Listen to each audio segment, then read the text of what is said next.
Hello students, in this video lecture I will explain you the concept of demand and its determinants. इस video lecture में मैं आपको मांग की धारणा और उसके निर्धारक तत्वों के बारे में समझाऊंगी। First of all, what is demand? Demand क्या है, मांग क्या है? ऑर्डिनरी लैंग्वेज में, सिंपल लैंग्वेज में हम डिजायर, वांट और डिमांड तीनों का एक ही मतलब, एक ही मीनिंग लेकर चलते हैं, लेकिन इकोनॉमिक्स में ये तीनों वर्ड्स अलग अलग हैं, तीनों का अपना अपना मीनिंग है। डिजायर का मतलब सिर्फ एक विशफुल थिंकिंग है, इच्छा का मतलब है आप कुछ चाहते हो। For example, you have a desire to buy a car, आप कार खरीदना चाहते हो but you don't have enough money, पर आपके पास पैसे नहीं है, तो आपकी ये सिर्फ एक विशफुल थिंकिंग है, एक विश है, इसे आप डिमांड नहीं कहोगे। इसी तरह से मान लीजिए आपके पास पैसे हैं, मनी है, बट आप उन्हें स्पेंड करने के लिए विलिंग नहीं हो, उसे खर्च करने के लिए तैयार नहीं हो, तब भी आपकी वो डिज़ायर सिर्फ वांट होगी, वो डिमांड नहीं होगी। आपकी डिज़ायर, आपकी इच्छा, आपकी डिमांड तब बनेगी जब एक गिवन टाइम में एक कार के गिवन प्राइस पर आप उसे खरीदने के लिए तैयार हो। Your desire will become demand when you will be ready to buy car at a given price and at a given point of time. In a free market economy, demand for a commodity can not exist independent of its price. Demand for a commodity is always considered with reference to price. एक free economy के अंदर demand को कभी भी आप price से independent करके नहीं देख सकते। किसी भी कमोडिटी की जो डिमांड है वो हमेशा उसके प्राइस के रेफरेंस में ही कंसीडर की जाती है। डिमांड की कुछ डेफिनेशन भी हैं, कुछ इकोनॉमिस्ट ने डिमांड को डिफाइन भी किया, उसकी परिभाषा भी दी।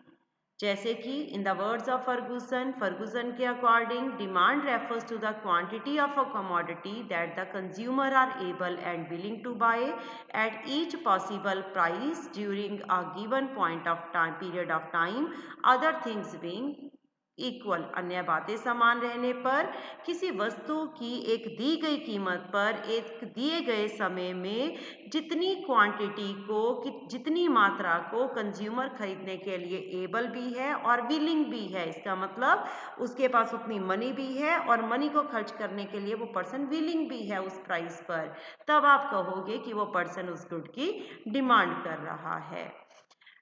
सिंपल डिमांड और क्वांटिटी डिमांडेड दोनों डिफरेंट कंसेप्ट है। क्या डिफरेंस है दोनों में? डिमांड का मतलब है whole demand schedule that a consumer draws in his demand, मतलब आप कितनी चीज खरीदना चाहते हो टोटल। बट क्वांटिटी डिमांडेड का मतलब है एक स्पेसिफिक टाइम पर, एक दी गई कीमत पर आप कितनी मात्रा लेना चाहते हो। फॉर एग्जाम्पल, मैं ये कहूँ कि आज मैं आइसक्रीम लेने गई, मार्केट में आइसक्रीम थी 1 रुपये की और मैंने 5 आइसक्रीम ले ली। 1 रुपये की आइसक्रीम मिल रही थी, मैंने आइसक्रीम की डिमांड की 5, इसे कहा जाएगा quantity demanded.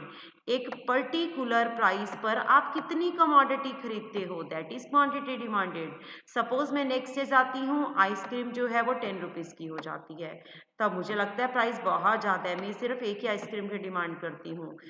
This is quantity demanded. एक पर्टिकुलर प्राइस पे आप जो डिमांड कर रहे हो, that is quantity demanded. Our next topic here is demand schedule. What is demand schedule? मांग वक्र क्या है, सॉरी, मांग तालिका क्या है? शेड्यूल मीन्स टेबल, टेबल को आप शेड्यूल भी कहते हो। डिमांड शेड्यूल एक ऐसा शेड्यूल है, एक ऐसा टेबल है जो आपको ये बताता है कि अलग अलग प्राइस लेवल पर कंज्यूमर किसी कमोडिटी की कितनी कितनी डिमांड करता है। डिमांड शेड्यूल दो तरह का होता है, इंडिविजुअल डिमांड शेड्यूल और market demand schedule. Individual demand schedule व्यक्तिगत मांग तालिका और मार्केट डिमांड शेड्यूल बाजार मांग तालिका।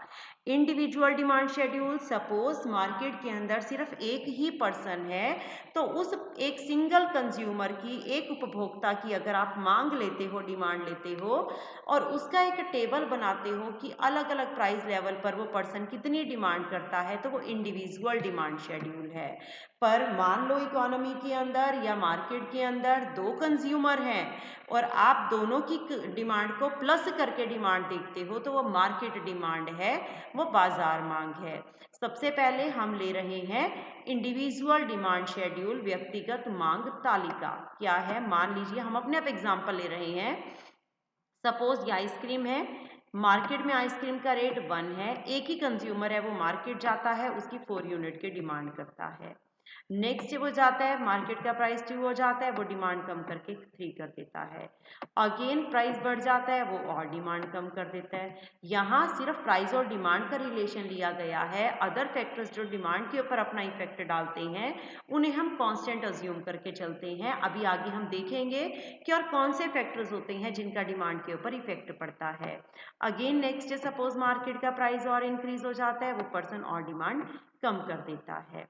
सो this is our demand schedule. Demand schedule क्या बता रहा है, आइसक्रीम के पर्टिकुलर जो डिमांड है एक, उसके ऊपर एक सिंगल कंज्यूमर ने कितनी डिमांड की, क्वांटिटी डिमांडेड कितनी है। नेक्स्ट आ जाता है आपका मार्केट डिमांड शेड्यूल, बाजार मांग तालिका। मार्केट के अंदर जितने भी कंज्यूमर हैं, एक हैं, दो हैं, तीन हैं, अगर उन सबकी डिमांड को, एक पर्टिकुलर गुड की डिमांड को प्लस कर दिया जाए तो वो मार्केट डिमांड आ जाएगी। सपोज आइसक्रीम लेने एक ही पर्सन ना जाता, 2 पर्सन जाते, ए और बी पर्सन, तो मार्केट की डिमांड कैसी होती, ए और बी दोनों पर्सन की डिमांड को प्लस करके जो डिमांड आती वो आपकी मार्केट डिमांड बन जाती। टेबल ध्यान से देखना, टेबल में सबसे पहले लिया है कि प्राइस आइसक्रीम का 1 है, ए पर्सन ने उसकी डिमांड की 4, मान लो सेम टाइम में बी पर्सन ने उसी डे में उसकी डिमांड की 5, तो यहाँ मार्केट की डिमांड कितनी हुई first day, 4 + 5 is 9। Second day market में गए, अगेन प्राइस इंक्रीज हुआ, ए पर्सन ने डिमांड कम कर दी, बी ने भी डिमांड कम कर दी और मार्केट में डिमांड कितनी हुई, 3 + 4 इज 7, ये डिमांड भी 9 से कम हो चुकी है। फिर जैसे जैसे प्राइस बढ़ता जाएगा, ए पर्सन भी डिमांड को कम कर देगा, साथ ही साथ बी पर्सन भी डिमांड को कम कर देगा, क्योंकि प्राइस के इंक्रीज होने पर डिमांड डिक्रीज होती है। और मार्केट डिमांड यही इन दोनों डिमांड को प्लस करके 2 + 3 इज 5 एंड 1 + 2 इज 3।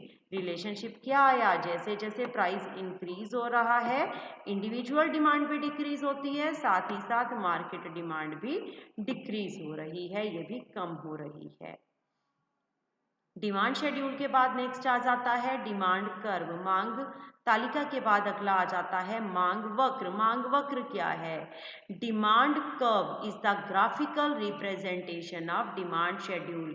अगर आप डिमांड शेड्यूल का ग्राफ बना देते हो तो वो डिमांड कर्व है। मांग तालिका का अगर ग्राफ बना दिया जाए तो उसे मांग वक्र कहा जाता है। Like demand schedule, demand curve भी दो तरह का होता है, first individual demand curve and second market demand curve. हमने जो अभी पीछे अपना एग्जाम्पल लिया, सेम उस एग्जाम्पल का हमने इंडिविजुअल डिमांड कर्व यहाँ पे ड्रॉ किया।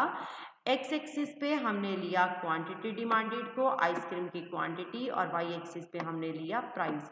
हमने स्टार्ट किया था आइसक्रीम के प्राइस 1 से। जब आइसक्रीम का प्राइस 1 था तो कंज्यूमर ने 4 आइसक्रीम खरीदी थी।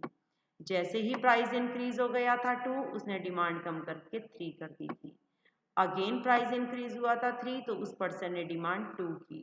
नेक्स्ट डे फिर से जब प्राइस बढ़ गया था तो उसने डिमांड को और कम करके 1 कर दिया था।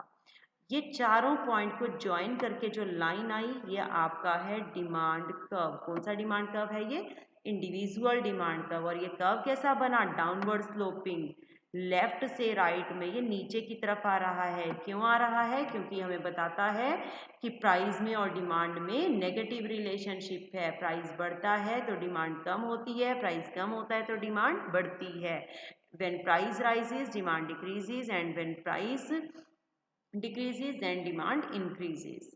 Next is market demand curve. Market demand curve, बाजार मांग वक्र क्या है, market demand curve is also the graphical representation, but ये किसकी graphical representation है, market demand schedule की। मार्केट डिमांड कर्व के लिए हमने 3 डायग्राम हॉरिजॉन्टली हम एक साथ बनाएंगे। किस तरह से, सबसे पहले डायग्राम में हम लेंगे ए कंज्यूमर के डिमांड को, सेकंड में हम लेंगे बी की डिमांड को और थर्ड में हम लेंगे तीनों की प्लस डिमांड को। वाई एक्सिस क्योंकि कॉमन है तो तीनों में हमने वाई एक्सिस पे लिया है प्राइस और एक्स एक्सिस पे हमने ली है क्वांटिटी।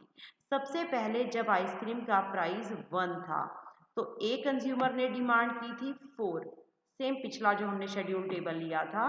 और जब प्राइस 1 था तो बी पर्सन ने डिमांड कितनी की थी 5, और मार्केट में 4 + 5 कितनी डिमांड थी 9 की। कब थी 1 प्राइस के ऊपर। जैसे प्राइस इंक्रीज होके 2 हुआ, ए पर्सन की डिमांड भी कम हुई, बी ने भी 2 प्राइस के ऊपर डिमांड कम कर दी थी 4, 3 + 4 मार्केट में डिमांड कितनी आ गई थी 3 + 4 7। सिमिलरली जब प्राइस 3 हुआ था ए पर्सन की डिमांड कम होकर 2, बी पर्सन ने आइसक्रीम की डिमांड कम करके 3 पे कर दी थी 3, और मार्केट की डिमांड कितनी हो गई थी 2 + 3 5। जब प्राइस और इंक्रीज हुआ 4 हुआ, उस केस में ए पर्सन की डिमांड 1, बी पर्सन की डिमांड 2 और मार्केट में 1 + 2 कितनी डिमांड है 3। इन चारों पॉइंट को ज्वाइन किया, ये आपका जो डिमांड कर्व है ये किसका डिमांड कर्व आया आपका ए पर्सन का demand curve. This is the demand curve of A person. आप इसके फुट में ए लिख भी सकते हो। ऐसे ही ये वाला डिमांड कर्व आपका किसका आया बी का। और लास्ट किसका डिमांड कर्व है मार्केट डिमांड कर्व। और मार्केट डिमांड कर्व कैसा डिमांड कर्व है DM। It is the sum of demand of A person plus B person. A और बी दोनों की डिमांड को प्लस करके जो आती है वो आपकी मार्केट डिमांड आती है। जैसे ए और बी की डिमांड नेगेटिव स्लोप है, सेम मार्केट का डिमांड कर्व भी कैसा बना है negatively slope. Next determinants of demand, मांग के निर्धारक तत्व, और इसे आप डिमांड फंक्शन भी कह सकते हो, मांग फलन भी कह सकते हो। किसी भी कंज्यूमर की जो डिमांड होती है, जब भी कोई कंज्यूमर किसी गुड की डिमांड करता है तो वो डिमांड सिर्फ प्राइस पर ही डिपेंड नहीं करती, बल्कि प्राइस के अलावा और भी बहुत सारे फैक्टर्स होते हैं जिन पर डिपेंड करती है। तो जो डिमांड के डिटर्मिनेंट्स हैं, मांग के निर्धारक तत्व हैं, सब उसको हम डिमांड और उन फैक्टर्स का जो रिलेशनशिप होता है उस रिलेशनशिप को हम डिमांड फंक्शन कहते हैं, मांग फलन कहते हैं। Here, look at the equation. dx demand for x commodity, x वस्तु की मांग किसका फंक्शन है, किस पे डिपेंड करती है x के प्राइस पर, रिलेटेड गुड के प्राइस पर, कंज्यूमर की इनकम पर, टेस्ट प्रेफरेंस पर, एक्सपेक्टेशंस पर, पॉपुलेशन के साइज पर और इनकम के डिस्ट्रीब्यूशन पर। 1 बाय 1 हम इन पॉइंट्स को एक्सप्लेन करेंगे। एक्स गुड की डिमांड सबसे पहले फंक्शन है एक्स गुड के प्राइस का। किसी भी गुड की डिमांड उसके अपने प्राइस पे डिपेंड करती है। और कैसे डिपेंड करती है, जब प्राइस इंक्रीज होता है डिमांड डिक्रीज हो जाती है, प्राइस डिक्रीज होता है तो डिमांड इंक्रीज होती है, दोनों में नेगेटिव रिलेशनशिप है। सेकेंड है प्राइस ऑफ रिलेटेड गुड, संबंधित वस्तु की कीमत। अब संबंधित वस्तु क्या है, मान लो हम यहाँ एग्जाम्पल ले लेते हैं पेप्सी का और कोक का। पेप्सी और Coke both are substitute good, दोनों प्रतिस्थापन वस्तु हैं। आपको पेप्सी नहीं मिली आप कोक पी लेते हो, कोक नहीं मिली आप पेप्सी ले लेते हो। मान लो पेप्सी का प्राइस इंक्रीज हो जाता है, पेप्सी महंगी हो जाती है, तो जो लोग पेप्सी पी रहे थे वो पेप्सी की कम डिमांड करेंगे और पेप्सी की जगह किसकी डिमांड करनी शुरू कर देंगे कोक की। इसका मतलब कोक की डिमांड बढ़ जाएगी। अगर पेप्सी का प्राइस कम हो जाता, पेप्सी सस्ती हो जाती, तो लोग क्या करते पेप्सी की डिमांड ज़्यादा करते, कोक की डिमांड कम हो जाती, कोक की डिमांड कम हो जाती। ये है रिलेटेड गुड के प्राइस का कैसे इफेक्ट पड़ता है सब्स्टिट्यूशन के केस में। अब अगर आपकी गुड्स सब्स्टिट्यूट्स नहीं है बल्कि कॉम्प्लीमेंट्री हैं, पूरक वस्तुएं हैं। कॉम्प्लीमेंट्री गुड्स क्या होती हैं, सब्स्टिट्यूट एक दूसरे की जगह यूज होती हैं पर कॉम्प्लीमेंट्री एक दूसरे के साथ यूज होती हैं। फॉर एग्जाम्पल कार है तो आपको पेट्रोल भी चाहिए, पेन है तो आपको इंक की भी जरूरत है। मान लो हम एग्जाम्पल लेते हैं कार और पेट्रोल का। सपोज कार का प्राइस इंक्रीज हो जाता है, जब कार का प्राइस इंक्रीज होगा लोग कार की डिमांड कम करेंगे, और जब कार की डिमांड कम हो जाएगी तो पेट्रोल की डिमांड भी कम हो जाएगी। इसका मतलब रिलेशन कैसा आया, नेगेटिव। अगर कार का प्राइस कम हो जाता, ज़्यादा से ज़्यादा लोग कारें खरीदने शुरू करते, कार की डिमांड बढ़ती, तो पेट्रोल की डिमांड भी इंक्रीज हो जाती। इसका मतलब कॉम्प्लीमेंट्री गुड के केस में प्राइस और डिमांड में रिलेशन कैसा आया, नेगेटिव रिलेशन, इनवर्स रिलेशनशिप आया है। थर्ड है इनकम ऑफ कंज्यूमर, उपभोक्ता की आय। कंज्यूमर की इनकम, कंज्यूमर की इनकम अगर कम है तो वो कम डिमांड करेगा, लेकिन कंज्यूमर की इनकम अगर इंक्रीज हो जाती है तो वो डिमांड भी ज़्यादा कर देता है। इसका मतलब इनकम में और डिमांड में पॉजिटिव रिलेशन है, प्राइस और डिमांड में नेगेटिव था, इनकम और डिमांड में पॉजिटिव रिलेशन है। बट ये पॉजिटिव रिलेशन सिर्फ नॉर्मल गुड्स के केस में होता है, सामान्य वस्तुओं की स्थिति में होता है। In case of inferior good, given good है या इंफीरियर गुड है, तो उस केस में ये रिलेशन नेगेटिव हो जाता है। इंफीरियर गुड क्या होती हैं, ऐसी गुड्स जिनको वो पर्सन यूज़ करते हैं जब उनकी इनकम कम होती है। मान लो आपकी इनकम कम है तो आप किसी गिवन गुड को या इंफीरियर गुड को यूज़ कर रहे हो, जैसे ही आपकी इनकम इंक्रीज होगी आप उसकी जगह अच्छी क्वालिटी की गुड यूज़ करना शुरू कर दोगे। तो यहाँ इनकम के इंक्रीज होने पर इंफीरियर गुड की डिमांड कम हो जाएगी और रिलेशनशिप नेगेटिव हो जाएगा। सिमिलरली कोई लाइफ की नेसेसिटीज़ हैं, ज़रूरी चीज़ें हैं, या कोई इनएक्सपेंसिव गुड है जो ज़्यादा महंगी चीज़ नहीं है, उसके ऊपर हमारी इनकम का इफेक्ट नहीं पड़ता। फॉर एग्जांपल मैच बॉक्स है, सॉल्ट है, आपने जितना खरीदना है आप उतना ही लोगे। अगर आपकी इनकम 1 लाख रुपए है, 2 लाख है, 10 लाख है, 50 लाख है, आप सॉल्ट की क्वांटिटी हमेशा सेम ही खरीदोगे। ऐसा नहीं है कि आपकी इनकम ज़्यादा होगी आप ज़्यादा सॉल्ट लेना शुरू कर दोगे। तो इन केस में भी ये रिलेशन जो है वो पॉजिटिव नहीं होता। Fourth point is taste and preference, रुचि और प्राथमिकताएं। किसी चीज़ के लिए कंज्यूमर के टेस्ट और प्रेफरेंस अगर अच्छे हैं तो उसकी डिमांड ज़्यादा होती है। जो चीज़ें फैशन में होती हैं, हैबिट में हो, कस्टम्स में हो, उनकी डिमांड ज़्यादा होती है। लेकिन जिनके टेस्ट प्रेफरेंस कंज्यूमर के लिए अच्छे नहीं हैं उनकी डिमांड भी कम हो जाती है। इसी तरह से एक्सपेक्टेशन, संभावनाएं, अगर आपको लगता है किसी चीज़ का प्राइस फ्यूचर में चेंज होने वाला है, भविष्य में बदलने वाला है, तो आज के टाइम में ही आप उसके डिमांड में चेंज ले आते हो। कैसे? अगर आपको लगता है कि फ्यूचर में कोई चीज़ महंगी होने वाली है, फॉर एग्जाम्पल आपको लगता है कि गोल्ड फ्यूचर में और महंगा हो जाएगा, तो आप क्या करोगे, एट प्रेजेंट ही उसकी डिमांड को ज़्यादा कर दोगे। आप नहीं देखोगे कि अभी उसका प्राइस क्या चल रहा है, चाहे प्राइस इंक्रीज ही क्यों ना हो आप उसकी ज़्यादा डिमांड करोगे। पर अगर आपको लगे कि हाँ फ्यूचर में प्राइस कम होने वाला है, तो आप क्या करोगे, अब के लिए उसकी डिमांड कम कर दोगे, चाहे प्राइस कम ही क्यों ना हो, और आप फ्यूचर में उस चीज़ की डिमांड को ज़्यादा करोगे। एट प्रेजेंट आप उसकी डिमांड को कम करना शुरू कर दोगे, ये सोचकर कि फ्यूचर में जब प्राइस और कम होगा तब आप उस चीज़ को खरीद लोगे। Next point is size and composition of population. Population का साइज और पॉपुलेशन में की संरचना कैसी है। मार्केट की डिमांड पे ऊपर के जो 5 पॉइंट थे वो इंडिविजुअल डिमांड के थे। अगर मार्केट डिमांड की बात की जाए तो साइज ऑफ पॉपुलेशन और कॉम्पोजिशन का भी इफेक्ट पड़ता है। फॉर एग्जांपल अगर पॉपुलेशन किसी कंट्री की ज़्यादा है तो वहाँ डिमांड भी ज़्यादा होती है, जिस कंट्री में पॉपुलेशन कम वहाँ डिमांड कम। सिमिलरली अगर किसी कंट्री की पॉपुलेशन में फीमेल का नंबर ज़्यादा है तो फीमेल के प्रोडक्ट की डिमांड ज़्यादा होगी। अगर किड्स ज़्यादा हैं, चिल्ड्रन ज़्यादा हैं, तो उनकी डिमांड ज़्यादा होगी उनके प्रोडक्ट की। अगर एज्ड पर्सन ज़्यादा है तो उनके प्रोडक्ट की ज़्यादा डिमांड होगी। तो पॉपुलेशन का स्ट्रक्चर और पॉपुलेशन का साइज दोनों ही डिमांड पर अपना इफेक्ट डालते हैं। Last point is distribution of income कैसा है।